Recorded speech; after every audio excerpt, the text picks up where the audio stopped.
Good happy Saturday evening, March 5th, 2022. I'm Riley King. Welcome to the Saturday evening edition of the Riley King Newscast, right here on the Riley King Network. We have a lot of news to get to this Saturday evening, so let's get started right now. First up, we're going to begin with the weather. Weather right now is partly cloudy, and it is 34 degrees. Expect dry conditions for the next 6 hours. For a full weather forecast, let's go to meteorologist Jacqueline Thomas. Good evening, Jacqueline. As a Main Street bank, PNC has helped over 7 million kids develop their passion for learning. And now we're providing $88 billion to support underserved communities, helping us all move forward financially. PNC Bank. See how we can make a difference for you. Thanks for watching. I'm meteorologist Jacqueline Thomas. Heading through the weekend, we're seeing some milder temperatures moving in, and we could feel that difference out there today. Highs got back above freezing across the state. Even up north, temperatures reached the low to mid-30s. Some spots south touched 40 degrees Saturday afternoon, so not as cold as we ended the week on Friday. And even though it was a quiet day on Saturday, we've seen some high clouds streaming in, and the cloud cover will continue to thicken up as we head through the night. This is all ahead of our next system that's going to bring a warm front through the area into Sunday morning. And ahead of that, we'll likely see a couple of snow showers or a little bit of mixing, some freezing rain possible, but it will be very spotty, so not widespread, which is the good thing. But there is going to be enough that, there may be a slick spot or two, so watch out Sunday morning. Then, as temperatures eventually warm up and rise through the day, we'll be left with rain showers. By mid-morning into the afternoon, we could see a steady period of rain and then just scattered showers or patchy drizzle before we see a second round of showers try to push through as we head towards early Sunday evening. A rumble of thunder can't be ruled out, and then we do dry out later Sunday night as we head into early Monday. And temperatures rise throughout the day Sunday, so by the late afternoon, we're pushing the 50s, mid to even some upper 50s possible for highs further south behind that warm front, so very mild air in place. However, as we head through the early part of the week, Monday into Tuesday, another system arrives, and that's going to try to bring some colder air back in, especially up north. So as we head through Monday, the morning starts dry, and then we start to see showers arrive by the afternoon, some mixing and snow showers likely as you head north of the lakes region, while southern areas still hold on to some mild temperatures and could see some more rain. This all pushes through Monday afternoon and evening, and we could see lingering rain or snow showers Monday night, but this dries out as we head into Tuesday. So other than just a lingering snow shower north or in the mountains Tuesday morning, we should see quieter conditions towards the middle of the week. So in the 7-day forecast, couple of days where we could see impact weather tomorrow and Monday, and then quieter Tuesday, Wednesday. And you'll notice that temperatures do stay on the milder side quite a few more days in the 7-day forecast, where highs at least get back into the 40s. Okay, there you go on that weather forecast from meteorologist Jacqueline Thomas. Thank you for that, Jacqueline. And now let's get to your news. First up, man arrested in connection with suspicious fire in Berlin. Let's take a listen to that video from WMUR News 9.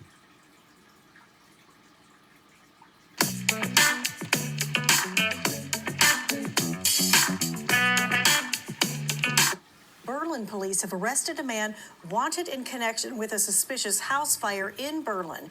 It happened late last month on Main Street. Yesterday, police served a search warrant at a nearby home and arrested 37-year-old Messiah McMaster. He is charged with felony arson and is set to be arraigned in Coos County Superior Court Monday. Okay, and there you go on that video and that report.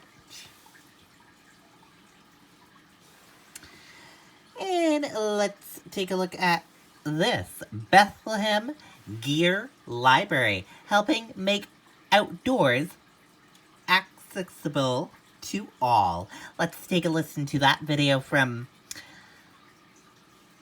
WAWCAX, CBS 3 News. For generations, Champlain Monuments has been working in cemeteries throughout Vermont and New. Winter can be long, but sometimes getting outside is the thing to cure that cabin fever. And as our reports, one organization in New Hampshire is making it easier to enjoy the great outdoors this winter. This is the Gear Library. It's one of the first and only nonprofit gear libraries in the White Mountains, and it's here to help people who want to get outside this winter do exactly that. The Bethlehem Trails Association opened up the Gear Library on February 17th. It's stocked full of winter gear that costs a pretty penny to buy outright, like micro spikes and snowshoes. But thanks to this library, all you have to do is hop online, book some gear, come pick it up, and hit the trails. While there is a paid membership option, there's a free one as well. And that's because BTA says increasing accessibility to outdoor recreation is a huge part of what they do. There's a lot of winter here in the Northeast, so we wanted to make sure that people can get out and enjoy it. And also, it's just really good for your health and well-being in general. So it's nice. The more we can get people outside, the more they'll enjoy it, the more they'll appreciate it, and help keep the outdoors nice and strong in this area. The gear was paid for by grant money obtained by the Bethlehem Trails Association. They say they're planning to expand for summer recreation opportunities too. The Gear Library is located behind Reckless Brewing here in Bethlehem, and it is open 24 hours, so if you're looking for a moonlight snowshoe, this could be your spot. In Bethlehem, Alyssa Borden, Channel 3 News, first at 4. Okay, and there you go on that video and that report. The Gear Library in Bethlehem, New Hampshire. Russia announces temporary ceasefire for 2 cities in eastern Ukraine. Let's take a listen to that video from ABC News. This is why you want farmers' claim forgiveness. Your home premium won't go up just because of this. Wow, that's something. You get a whole lot of something with Farmers Policy Perks. Get a quote today. We are farmers. Bum, bum, bum, bum, bum, bum. We begin with that breaking news from the war in Ukraine. Russia declaring a limited ceasefire in 2 cities to the south and east of Ukraine, but reports now that agreement has already been broken. The civilian corridors were supposed to allow people to evacuate safely from the intensive Russian bombardment and the heavy fighting, but we are hearing from an official in Mariupol that the evacuation has now been postponed as heavy shelling continues. And because of a new censorship law passed in Russia just yesterday, some Western networks from CNN to the BBC to Sky News and our own ABC News team are not broadcasting from Russia as of now. An ABC News spokesperson saying, "We will continue to assess the situation and determine what this law means for the safety of our teams on the ground." This as Secretary of State Antony Blinken is in Poland for talks with top officials. We, of course, have team coverage of the story, and we're going to start with ABC's Matt Gutman in Lviv, Ukraine. Matt, good morning. Hey, good morning, Joe. I want to give you a sense of where we are. This is part of a sprawling checkpoint complex. You can see them loading those sandbags right behind me.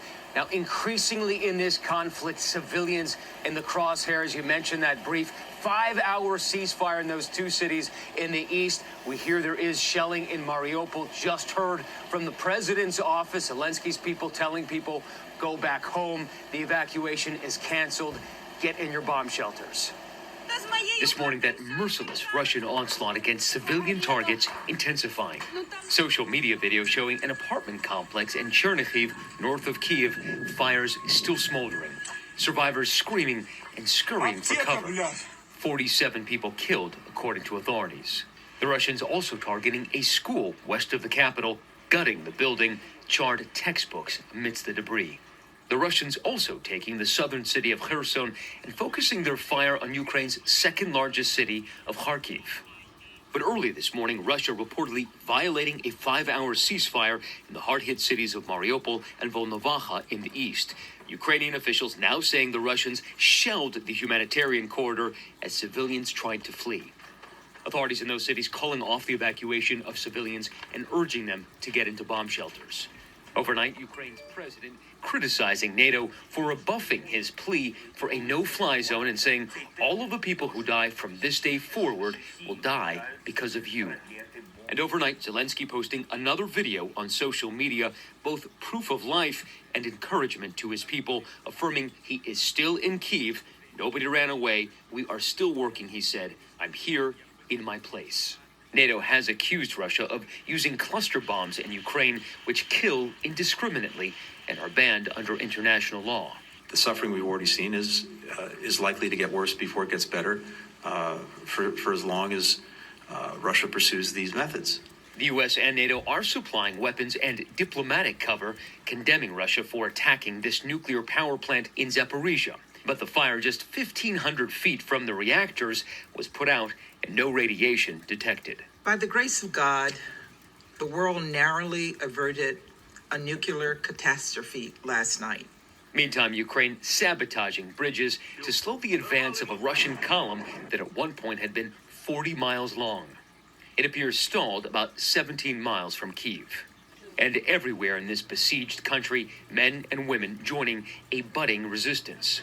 In a bomb-proof basement, these men learning the mechanics of AK-47s. Outside, guns pointed at this car. It's a dry run. Civilians learning how to operate checkpoints and spot Russian infiltrators. And these women learning the basics of combat medicine, how to carry the wounded and twist on tourniquets. Okay, and what kind of things are you learning how to do? To stop bleeding and then to stop blood loss and to help the injured soldier to breathe. Now, President Zelensky calling on everybody here to help, and civilians so critical in this resistance. I want to show you what they're using here. In addition to packing on these sandbags, this is an old Soviet mine. It has been rendered safe, but they hope to try to use it against Russian tanks should they advance. But across this country, they are losing hope that they can actually stall this Russian invasion. They say they can't keep fighting with old Soviet mines and Molotov cocktails. They need more weapons. They need more training. Whit. It's incredible, though, how people have stepped up to protect their own towns and cities. Matt, thank you. Well, hey there, GMA fans. Rob. Okay, and there you go on that video and that report. And that does it for this evening edition of the Riley King Newscast, right here on the Riley King Network. Thank you for tuning in and watching. Have a great evening. Good night and goodbye.